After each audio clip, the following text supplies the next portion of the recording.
Hi guys, Shelly Fitzgerald, Shelly.com. I'm going to be doing some really cool pintucks and decorative stitches. So I'm going to use the 46C, and I've got a twin needle. There's two needles on one shaft, and I've already threaded. I've got two spools of thread, one on the upright with the sponge and one laying down. They both came over. The only place I had to pay attention, I pulled both the threads at the same time, and then when it got right here to where the tension disc is, can't see behind my camera to point. There it is. I put one on one side and one on the other of that little disc. And then after that, I just held them as one thread and went through the normal threading process until I get down to the needle, and then I split them apart and put one through one needle and one through the other. But the thing I want to show you, the reason I'm doing this video, is I want these pintucks to be corded pintucks so that they're kind of raised up a little bit. I'm going to scoot this camera over so it's lined up a little bit better. And so that cording that goes under the fabric is going to come up from the bottom through this hole. This will work on all Berninas except the 8 series. The 8 series, the door is smooth, and so it has a pintuck cording attachment that you use. And then that attachment would work on any machine also. But here's how you do this without the attachment, because that cording is going to go in this little gap in the door right here and then come out this hole. So I'm going to take off or open the door.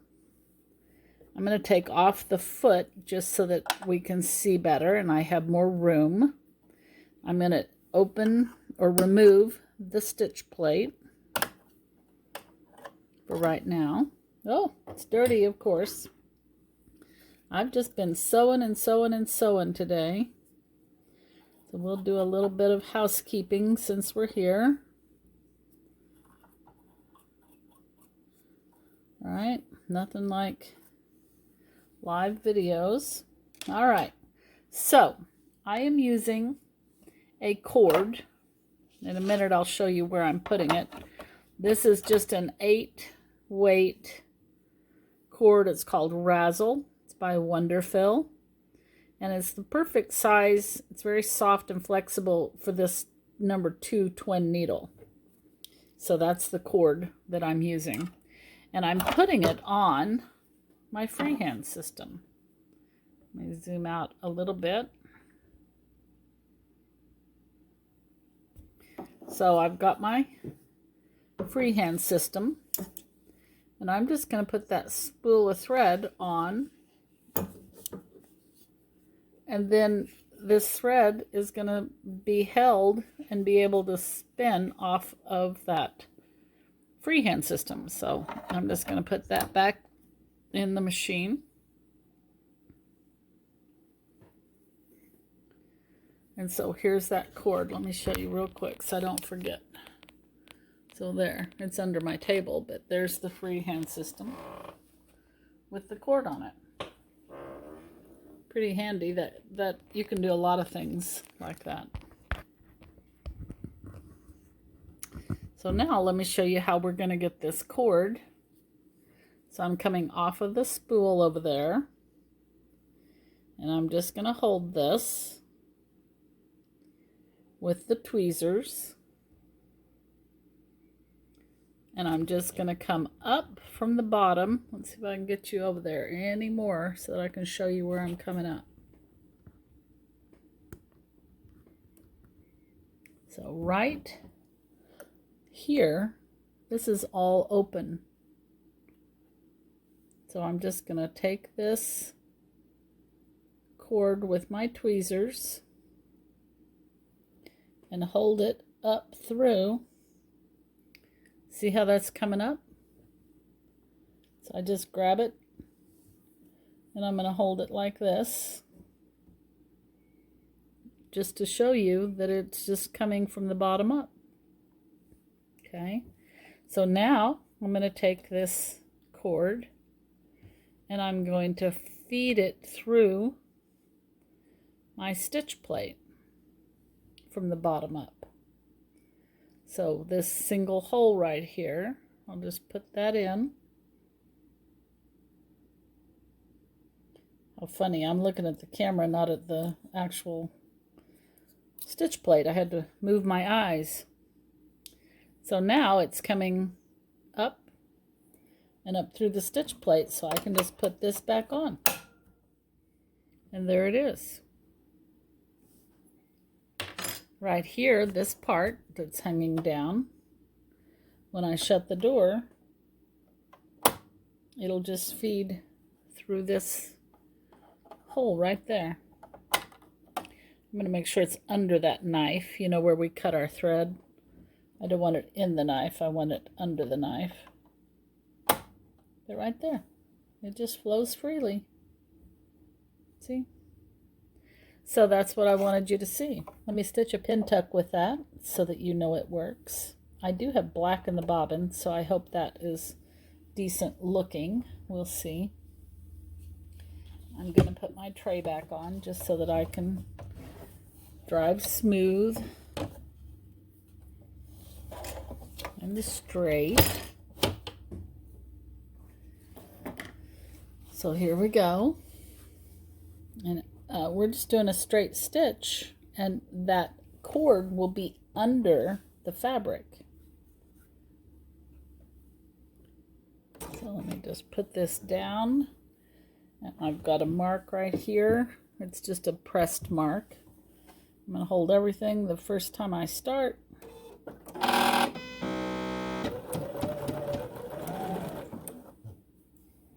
And there we go.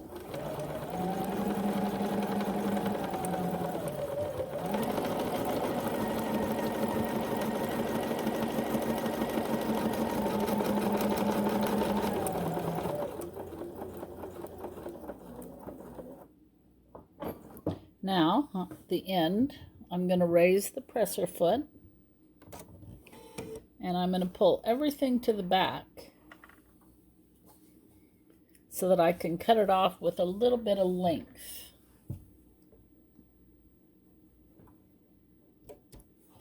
And that way, everything is still threaded.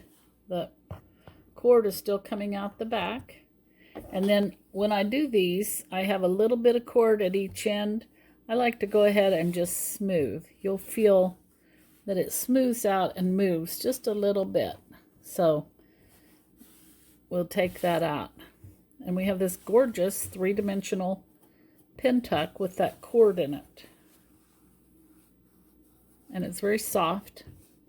Now, the cool thing about this foot, and I have another video showing you this foot, but the cool thing is it has a groove that's going to hold this corded pin tuck every 4.5 millimeters. So I made it in the center, and now I'm going to move that groove clear over so they're going to be 9 millimeters apart, the next one. And then later I can use those to run a decorative stitch down the middle. So now I'm not even driving, the foot is driving because it has a hold of that pin tuck.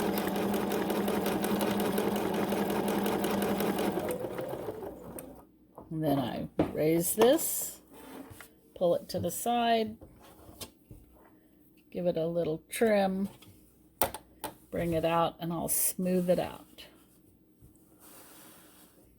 I can do one more.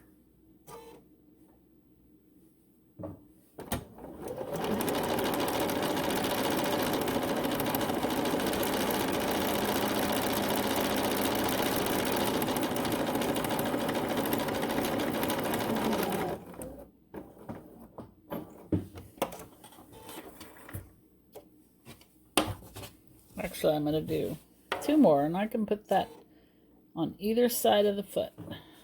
So I can put it over here.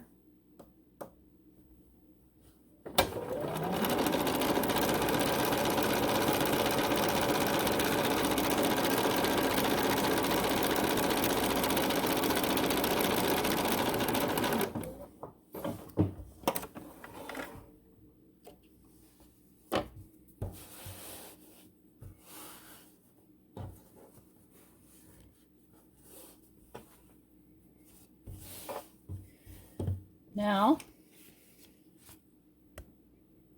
I'm going to put a piece of stabilizer. This one happens to be fusible. It does not need to be fusible. I'm not going to fuse it right now.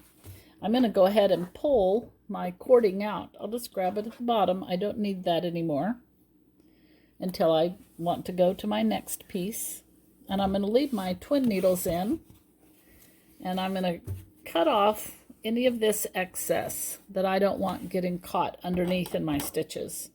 So I'm just going to give it a nice little haircut here. Get rid of all that trash. I'm going to do the same at this end, just so that none of these threads get caught up in my other stitching. I'm going to trim this whole piece down, but now I'm just going to lay this stabilizer under the decorative stitches. And I'm going to leave the twin needle in and do some twin needle decorative stitches. And look, the foot grabs those pintucks. And it's going to hold it apart and gorgeous while it does the stitch. So let's see here. I think I'll choose, let's see what I'm going to choose. I'll choose, this one. This is number 303. And it just looks like a regular cross stitch. But with two needles, it's going to have a really cool decorative effect. Oh, and I didn't make it 9 wide. I'm going to make it wider now. Just because I can, I'm going to make it as wide as it will go. 6.7 is as wide as it will go. But look, the foot is holding this fabric. I'm not.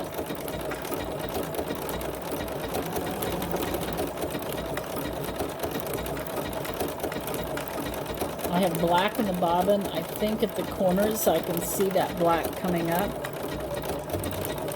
This is just a scrap piece I was playing with, and I thought, oh, they want to see how to run that cord up through the bottom of this stitch plate. So that's why you're getting to see this. It's just a trial run. There we go. And even with the twin needles, you can use the scissors. Works fine. So let's see. Look how perfect. Look how beautiful and perfect that stitch landed between these two pintucks. I absolutely love this foot. So that is, actually I'm just going to show you this because we're here. This is stitch 303. But look, when you do it with a twin needle, how cool it turns out. Isn't that slick? So twin needle stitching and the 46C pintuck foot with the cording coming up the bottom using this wonderful 8-weight razzle in the underneath to make these wonderful pintucks. Okay. This is Shelly at sewshelly.com. Bye for now.